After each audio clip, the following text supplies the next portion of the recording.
Hi students, the lesson we are going to see is diversity and discrimination. Last class we have seen up to inequality and discrimination. Now we are going to see the rest part of lesson on being discriminated against.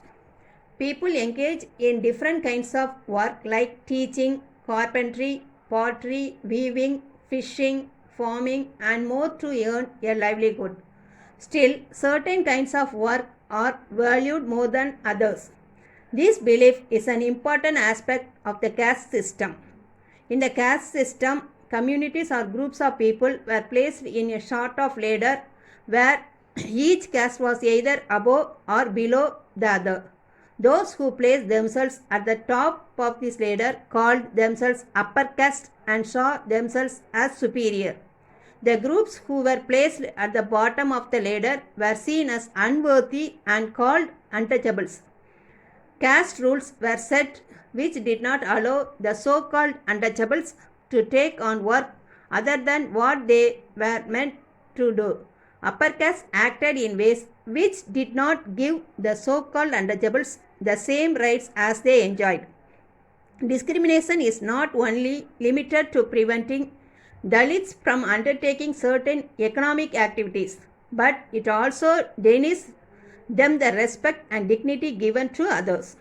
Dr. Bhimrao Ambedkar, considered the father of Indian Constitution, is also the best known leader of the Dalits. He was the first person from his caste who completed college education and went to England to become a lawyer. Dr.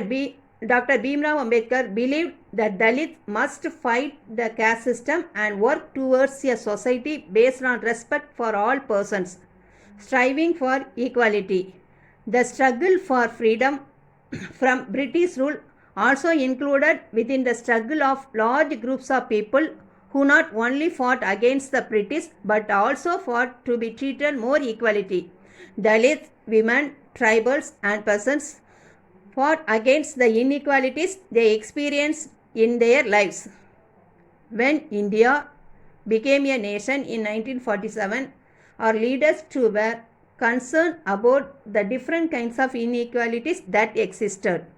Writers of the Constitution of India, a document that laid out the rules by which the nation would function, we were aware of the ways in which discrimination had been practiced in our society and how people had struggled against this. Many leaders of the struggle, such as Dr. Ambedkar, had also fought for the rights of the Dalits. So, these leaders set out a vision and goals in the Constitution to ensure that all the people of India were considered equal. This equality of all persons is seen as key value that unites us all as Indians. The Constitution placed responsibility on the government to take specific steps to realize this right to equality for poor and other such marginal communities.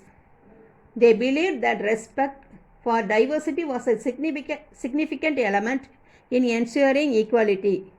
They said that the government must treat all religions equally and no one language, religion or festival should become compulsory for all to follow. Therefore, India became a secular country where people of different religions and faiths have the freedom to practice and follow their religion without any fear of discrimination. Though these deals are enshrined in our Constitution, inequalities exist even today. Thank you.